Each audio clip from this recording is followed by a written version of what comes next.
Artur Guedes no oía el suave zumbido de la iluminación LED en el pasillo privado del hospital.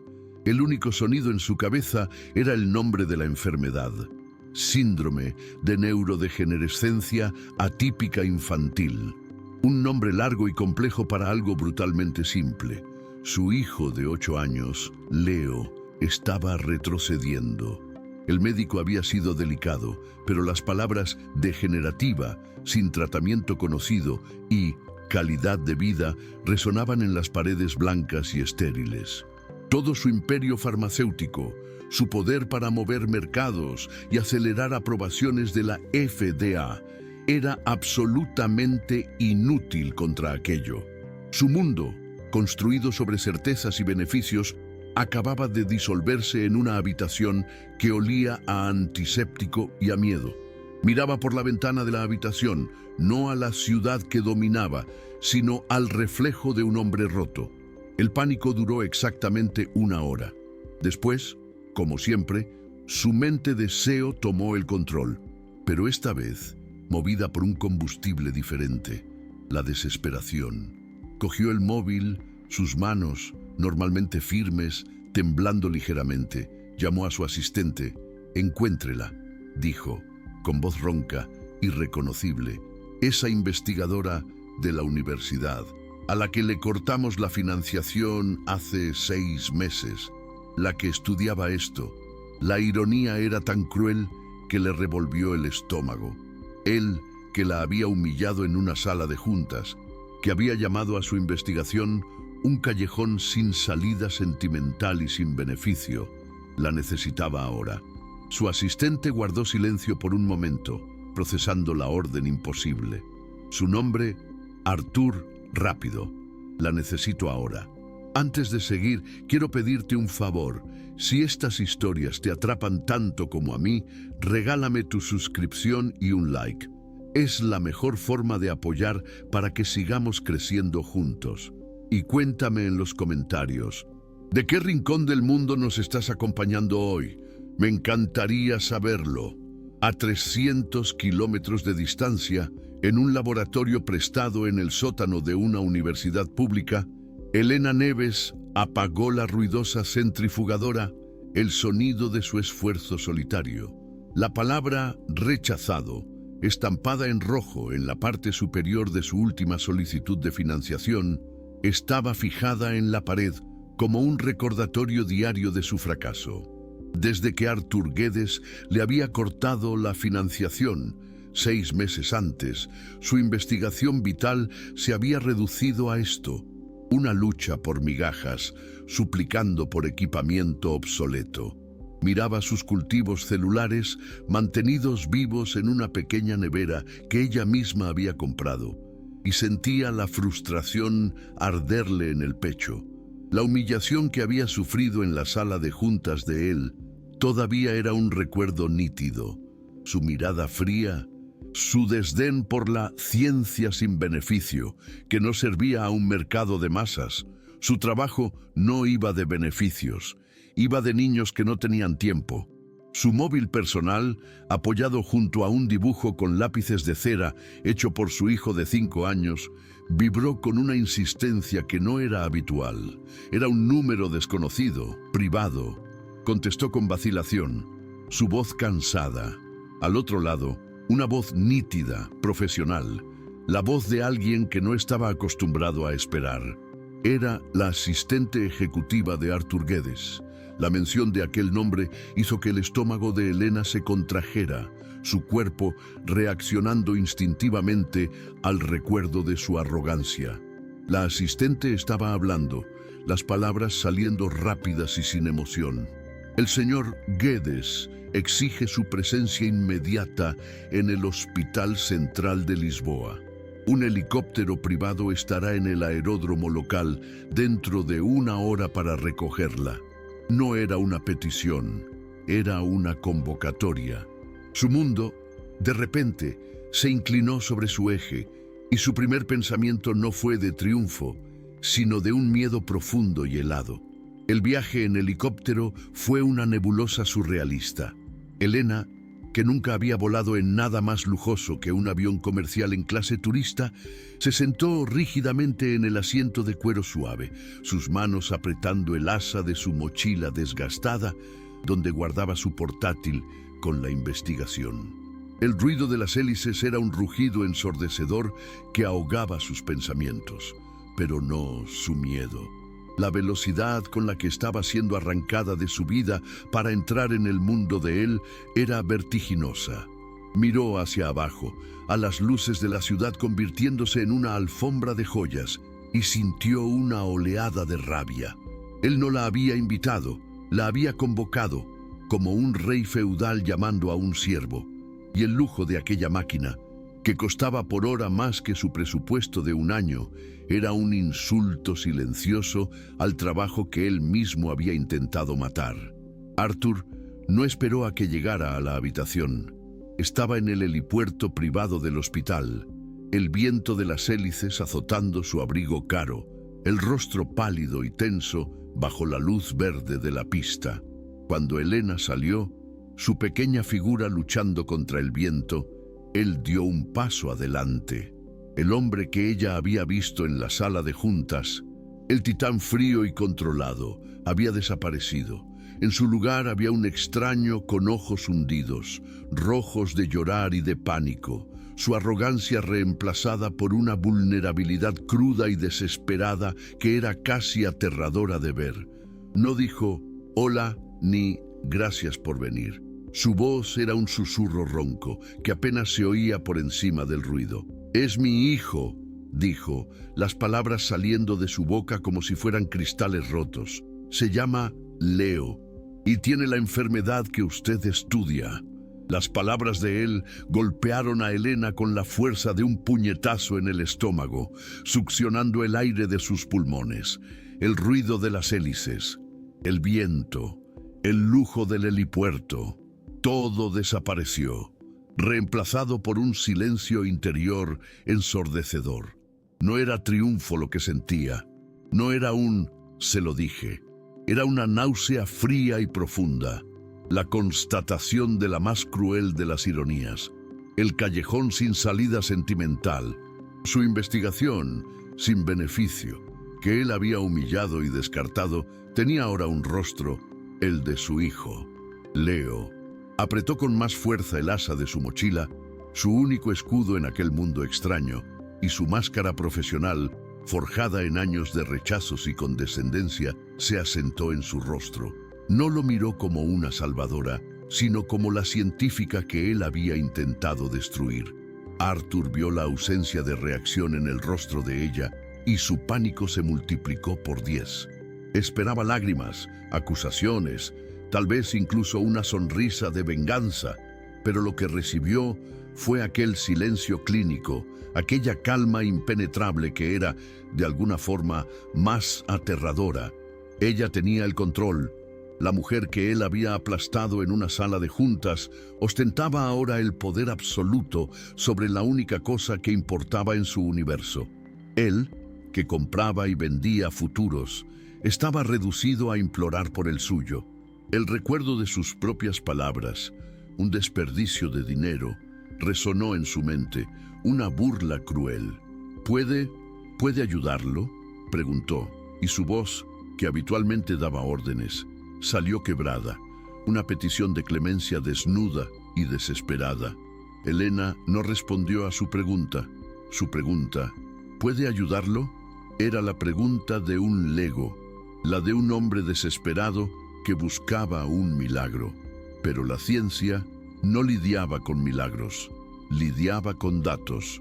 Respiró hondo, el aire frío del helipuerto calmando su sistema nervioso, y su formación tomó el control, una armadura que llevaba años vistiendo. «Yo no soy médica, señor Guedes», dijo, su voz fría, precisa, cortando el viento. «Soy investigadora, y, en este momento, usted está obstruyendo mi acceso al paciente. Necesito ver a Leo, necesito ver todos los análisis, los informes, la progresión. Ahora». No le dio tiempo a responder. Empezó a caminar hacia la puerta del hospital. su mochila desgastada golpeándole la espalda, esperando que él, el dueño de todo aquello, la siguiera. Arthur sintió el impacto de la autoridad de ella como un golpe físico. No lo estaba consolando, no lo estaba atacando, lo estaba tratando como irrelevante, un obstáculo. Él, que detenía reuniones con un levantamiento de ceja, estaba ahora recibiendo órdenes de la mujer que había humillado. Aoife, en lugar de rabia, sintió una oleada abrumadora de alivio. Ella tenía el control, ella sabía qué hacer. Sí, claro, por aquí, dijo, su voz fallando. Corrió para ponerse a su lado, guiándola por los pasillos blancos y laberínticos que él había recorrido presa del pánico horas antes. Cada paso a su lado era una admisión silenciosa de su derrota total y de su dependencia absoluta. Era un rey sin reino, implorando la atención de una científica inútil. El pasillo al que Arthur la condujo no era el de un hospital común, era el ala privada, un lugar que más parecía un hotel de lujo, con suelo de madera, iluminación suave y discretas obras de arte en las paredes. Un silencio caro y controlado reinaba allí, un silencio que él mismo había financiado. Pero ahora, al caminar junto a Elena, se sentía un extraño en su propio territorio. Cada paso de ella era rápido, firme, sus zapatos prácticos haciendo un sonido casi imperceptible en el suelo pulido. Ella no miraba el arte, miraba al frente, su mente a kilómetros de distancia, ya dentro del problema. Él, que estaba acostumbrado a ser el centro de gravedad en cualquier sala, se sentía como un satélite nervioso orbitando alrededor de la calma helada de ella. Su esperanza desesperada, atada a la mujer que él había intentado borrar. Llegaron a la puerta al final del pasillo, una suite, no una habitación. Arthur puso la mano en el pomo, pero vaciló por una fracción de segundo. Su último momento como padre antes de convertirse en el cliente desesperado de una especialista. Abrió la puerta. La habitación era vasta, inundada por la suave luz del atardecer, con una pared de cristal que daba a la ciudad. Estaba llena de juguetes caros, un sistema de videojuegos y una cama médica de última generación. En medio de todo, Leo parecía increíblemente pequeño, pálido, durmiendo bajo una fina manta. Elena se detuvo en la entrada, y por un instante, su máscara de científica se resquebrajó. El caso que estudiaba en placas de Petri tenía un rostro que, dolorosamente, le recordaba al de su propio hijo en casa. La oleada de empatía fue tan abrumadora que le cortó la respiración, un dolor físico en el pecho. Tragó saliva, forzándose a desviar la mirada del niño y a centrarse en los monitores y los gráficos al pie de la cama. Su armadura profesional volvió a su lugar, más fuerte, como un escudo contra aquella emoción insoportable. Arthur la observó mientras ella pasaba a su lado, ignorándolo por completo. Su foco cambió inmediatamente al equipo médico, sus ojos recorriendo los monitores con una intensidad que él normalmente reservaba para los índices bursátiles. Ella no miraba a su hijo como a un niño, sino como a un conjunto de datos, un puzzle biológico. Sacó una tablet de su mochila desgastada y empezó a cruzar la información de los monitores con su propia investigación, sus dedos volando por la pantalla. La habitación que él había llenado de juguetes caros para crear una ilusión de normalidad, se transformó de repente en lo que realmente era, una prisión de alta tecnología. Él, el hombre acostumbrado a dar órdenes, permanecía inútilmente junto a la puerta, reducido a un espectador ansioso, esperando un veredicto de la persona cuyo trabajo él había considerado inútil. El foco de Elena era un escudo contra el peso abrumador de la escena. El niño, Leo, se parecía tanto a su propio hijo, pacífico en su sueño, pero rodeado por el zumbido estéril de las máquinas. Luchó contra la imagen del rostro de su hijo, forzándose a ver solo la enfermedad, la enemiga que conocía tan bien. Cada pitido del monitor era una confirmación de la decadencia celular agresiva sobre la que ella había teorizado. Los gráficos mostraban un rápido declive desde que le cortaron la financiación, una laguna de 6 meses en la investigación que ahora parecía un abismo de tiempo perdido. Sintió una rabia fría y profesional crecer dentro de ella. No por Arthur, sino por el desperdicio. La solución estaba atrapada en su cabeza, pero estaba incompleta. Una hipótesis privada de los recursos que él tan casualmente había negado. Se volvió hacia él, su rostro una máscara de distanciamiento clínico, rompiendo el silencio. «Necesito mi laboratorio», afirmó con voz neutra. «No esta habitación, mis datos, mi equipo, y necesito un equipo. Usted no solo detuvo mi financiación, usted desmanteló el trabajo de mi vida. Esto es lo que pasa cuando el beneficio dicta el ritmo del descubrimiento». La acusación de ella golpeó a Arthur con una fuerza que lo dejó sin aliento.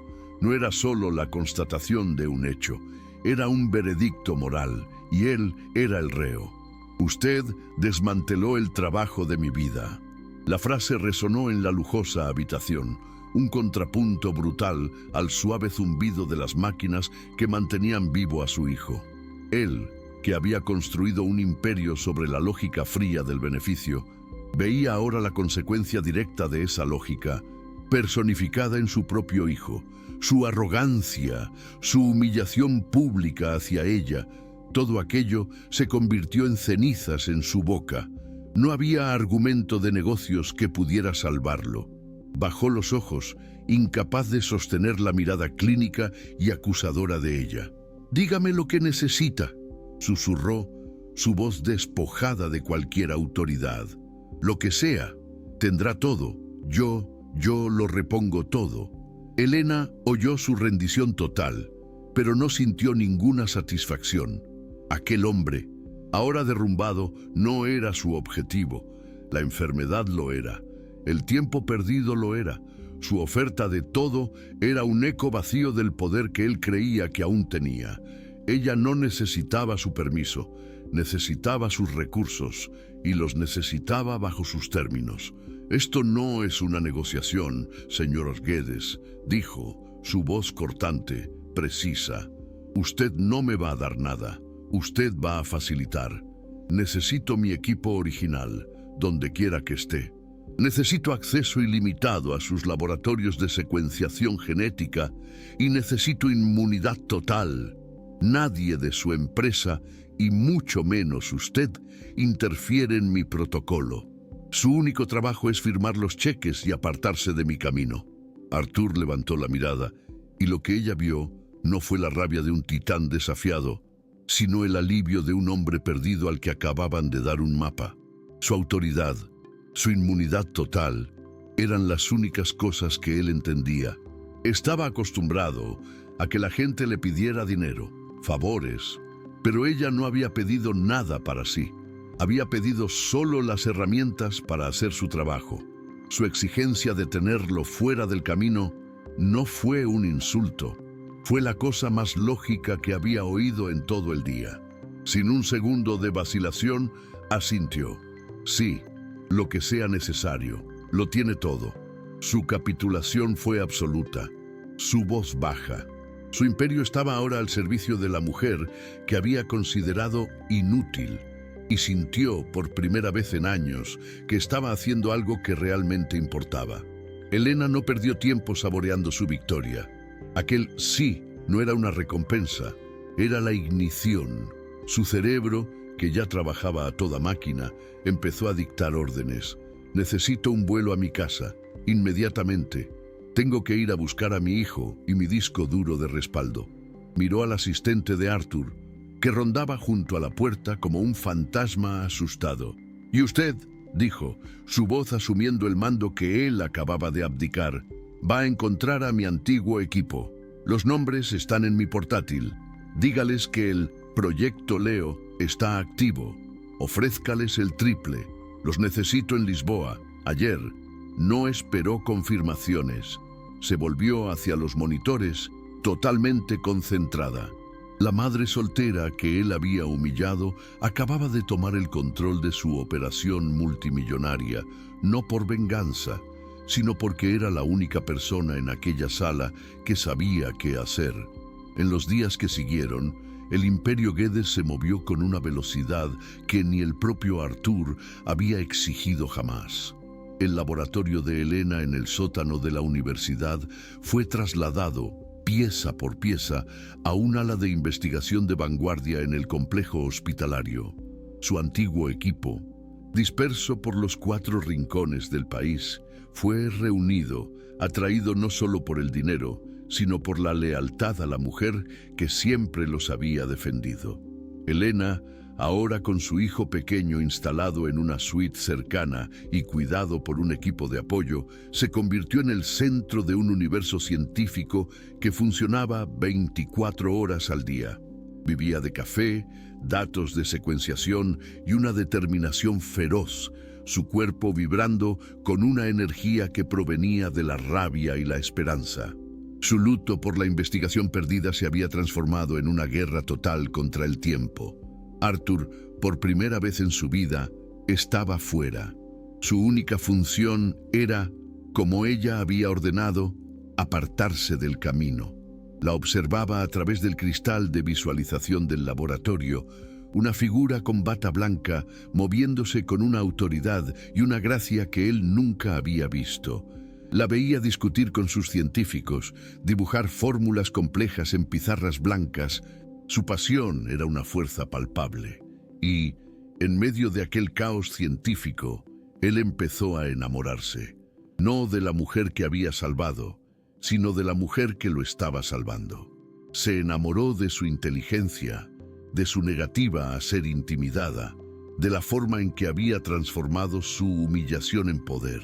La que investigadora inútil era, de lejos, la persona más brillante y formidable que había conocido jamás. Y ella, en ese momento, lo despreciaba. Arthur empezó a usar su tiempo de espera de una forma nueva. En lugar de revisar informes de mercado, se puso a revisar los informes médicos de Leo, intentando comprender el lenguaje complejo que ella hablaba. Pero su observación más asidua estaba reservada para los breves momentos en que ella salía del laboratorio para ver a su propio hijo. La veía en el pequeño jardín privado del hospital, su bata de laboratorio cambiada por ropa sencilla, su rostro, antes tenso por la concentración científica, suavizándose en una ternura que lo desarmaba. La veía reírse de un chiste que el niño le contaba, abrazarlo con una ferocidad que él, en su propia paternidad distante y programada, nunca había conocido. Le había dado a Leo todo lo que el dinero podía comprar, pero nunca le había dado esa presencia total que ella le daba a su hijo, incluso en medio de una crisis mundial. Elena sentía la mirada de él, incluso cuando no lo veía. Sentía su presencia en los pasillos, un fantasma de trajes caros rondando en la periferia de su misión. Su equipo lo trataba con una deferencia asustada, pero ella seguía tratándolo con la misma indiferencia clínica. Para ella, él era el banquero, el hombre que firmaba los cheques que mantenían las luces encendidas y las máquinas funcionando. Su pasión por ella, que empezaba a ser obvia para todos en el laboratorio, era invisible para ella. Su única pasión era el microscopio, la secuencia de proteínas, la molécula que parecía prometedora. Su corazón estaba blindado, no por odio a él, sino porque todo su ser estaba enfocado en un único objetivo: salvar al niño en la habitación del fondo del pasillo. El romance era un lujo irrelevante, la venganza era el éxito. El descubrimiento ocurrió en la 14ª noche, en el punto exacto en que el agotamiento se transforma en alucinación. Elena estaba mirando una secuencia de proteínas en la pantalla, sus ojos ardiendo, cuando lo vio. No era una respuesta, era un patrón, una pequeña anomalía en la forma en que la proteína se plegaba. Algo que todos los modelos computacionales habían ignorado, pero que su instinto, alimentado por años de investigación obsesiva, reconoció. Era la llave la puerta trasera de la enfermedad. No era una cura, aún no, pero era un camino, una forma de quizás frenar la degeneración, un sonido involuntario, una mezcla de sollozo y grito de triunfo. Se le escapó. Se agarró a la encimera del laboratorio, su cuerpo temblando, no de pánico, sino de una liberación de adrenalina tan intensa que la mareó. El callejón sin salida sentimental tenía, después de todo, una salida. Arthur la vio a través del cristal. Vio el momento en que su cuerpo se tensó, el sonido ahogado de su grito. Su primer instinto fue irrumpir por la puerta, su corazón saltándole a la garganta, pensando que lo peor había sucedido con Leo. Pero entonces la vio levantar la cabeza, y su rostro no era de dolor, sino de un agotamiento luminoso, sus ojos brillando con una intensidad febril. No estaba llorando, estaba triunfando. Él permaneció fuera, su mano apoyada en el cristal frío, siendo testigo de un momento que sabía que no le pertenecía. La vio correr hacia el teléfono y llamar a su equipo, su voz nítida y rápida, dando órdenes, articulando su descubrimiento, y la admiración que sentía por ella se transformó en algo más profundo, algo que lo intimidaba, una reverencia absoluta. Su descubrimiento no fue un fin, sino un comienzo. Las 48 horas siguientes fueron un infierno de logística y esperanza aterradora. El protocolo que había diseñado era experimental, arriesgado, nunca probado en un ser humano, y mucho menos en un niño. Exigía la aprobación de un consejo de ética, un proceso que normalmente llevaría meses, pero, por primera vez, Elena usó el poder de Arthur Guedes como un arma. Él, a su vez, se convirtió en su ejecutor silencioso. En una serie de llamadas telefónicas secas, convocó al Consejo de Ética del hospital a una reunión de emergencia a medianoche. Usó su jet privado para traer a un experto en bioética desde Ginebra y firmó un documento en el que asumía toda la responsabilidad legal y financiera, protegiéndola a ella y al hospital de cualquier consecuencia. Su fortuna, que antes servía para construir, servía ahora para romper todas las barreras burocráticas que se interponían en el camino de ella. Cuando el primer vial de la terapia experimental llegó del laboratorio, fue la propia Elena quien lo llevó a la habitación de Leo. Arthur estaba allí, de pie junto a la ventana, pareciendo más pequeño de lo que nunca lo había visto. Los médicos y enfermeros prepararon la infusión, sus movimientos precisos y silenciosos. Elena no se quedó en la sala de control. Se sentó en la silla al lado de la cama de Leo. Arthur permaneció junto a la ventana. Sus mundos, el de la ciencia y el del capital, colisionaban en aquel pequeño espacio, ambos impotentes ante el resultado. Veían solo el líquido claro gotear lentamente, gota a gota, en la vena del niño dormido. Cada gota era una eternidad, un voto de confianza en la investigación que él había intentado matar. Y en aquel silencio tenso, compartido entre los pitidos de las máquinas, el CEO más poderoso del país y la investigadora inútil estaban perfectamente nivelados, reducidos a dos personas rezando para que la ciencia funcionara. Los días que siguieron a la primera infusión fueron una nueva forma de agonía, una espera silenciosa y tensa que flotaba sobre el ala privada. El protocolo de Elena era un disparo en la oscuridad, una hipótesis biológica luchando contra una enfermedad implacable. Ella y Arthur apenas salían del hospital. Crearon una rutina de vigilia compartida, no hablada, pero sentida. Él le traía café a las 3 de la mañana sin que ella lo pidiera, dejándolo silenciosamente en la encimera del laboratorio improvisado. Ella, a su vez, le explicaba, en un tono clínico pero paciente, qué significaba cada pequeño cambio en los análisis de Leo, traduciendo el complejo lenguaje de la biología para el hombre que solo entendía el lenguaje de los números. Dejaron de ser el CEO y la investigadora. se convirtieron en dos cómplices exhaustos, unidos por el mismo foco, el pequeño monitor al lado de la cama de Leo. Al quinto día, sucedió. Elena estaba analizando los marcadores inflamatorios en la sangre de Leo, esperando, en el mejor de los casos, una estabilización. Pero lo que vio fue una reversión, un número tan estadísticamente imposible que pensó que era un error de la máquina. Repitió la prueba y otra vez. El resultado se mantuvo. La degeneración no solo se había detenido, estaba retrocediendo. El protocolo estaba funcionando. No gritó ni lloró. Se sentó en la silla del laboratorio, su cuerpo inundado por una oleada de alivio tan abrumadora que la dejó sin fuerzas. Cuando Arthur entró, atraído por el silencio repentino, la encontró con la cabeza entre las manos. Su primer pensamiento fue el peor, pero entonces ella levantó el rostro y sus ojos, rojos de agotamiento, brillaban con una luz que él nunca había visto. «Está funcionando», susurró. «Su hijo, él está volviendo». Arthur no oyó la palabra «volviendo». La única palabra que su cerebro procesó fue «funcionando». Se apoyó en el marco de la puerta, su cuerpo de repente demasiado pesado para sus piernas, sintiendo un mareo que era casi vertiginoso. El sonido en sus oídos no era el de las máquinas, sino el de su propio pulso rugiendo. Miró a Elena, a su figura pequeña y exhausta, iluminada por el brillo del monitor que contenía el milagro.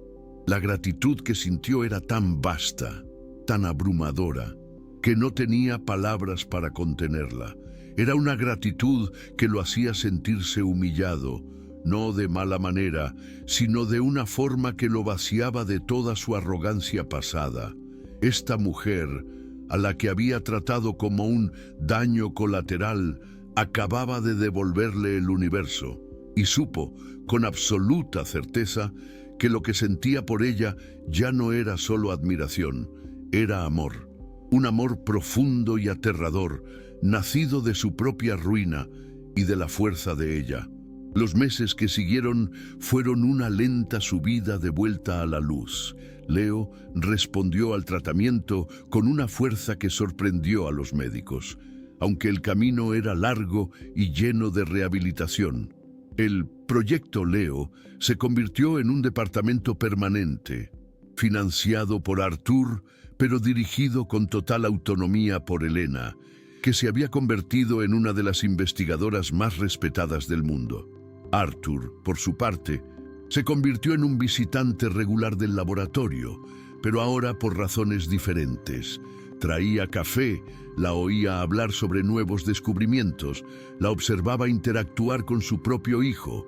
Su amor por ella era silencioso, paciente, el amor de un hombre que sabía que no tenía derecho a pedir nada. Él, que había humillado su trabajo, estaba ahora intentando torpemente encontrar una forma de honrar a la mujer, sin que su dinero pareciera una vez más un insulto o una forma de control. El alta hospitalaria de Leo, 3 meses después, se celebró no con champán, sino con un silencio de profunda gratitud. La guerra había terminado, pero la paz aún era un territorio desconocido. Días después, Arthur buscó a Elena, no en el laboratorio, sino en el pequeño jardín del hospital, el único lugar donde ella parecía bajar la guardia. No traía café, traía un único sobre de cartulina, que sostenía con una solemnidad que la hizo detenerse. Ella miró el sobre con desconfianza inmediata, su cuerpo preparándose instintivamente para una nueva complicación legal, un contrato, una exigencia. «No es un contrato», dijo él en voz baja, adivinando su miedo. «Es una abdicación». Ella frunció el ceño sin comprender. «Es la Fundación Leo Neves.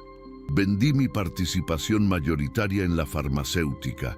El beneficio está todo ahí. Y usted es la única directora. Su investigación nunca más dependerá del beneficio de nadie». Elena miró los papeles dentro del sobre. su cerebro negándose a procesar los números, la magnitud de aquel acto. No era una donación, era una transferencia total de poder, una autodestrucción corporativa. Usted destruyó su propia empresa, susurró, aturdida, levantando la mirada hacia él. Arthur negó con la cabeza, su mirada nunca apartándose de la de ella. No, destruí al monstruo que la humilló. El CEO farmacéutico ya no existe.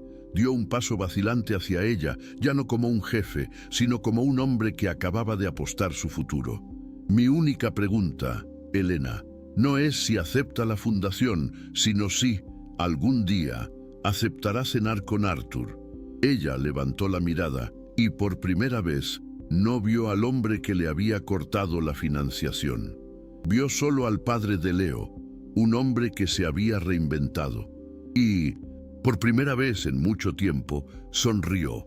Una sonrisa genuina que empezaba a curarlo todo.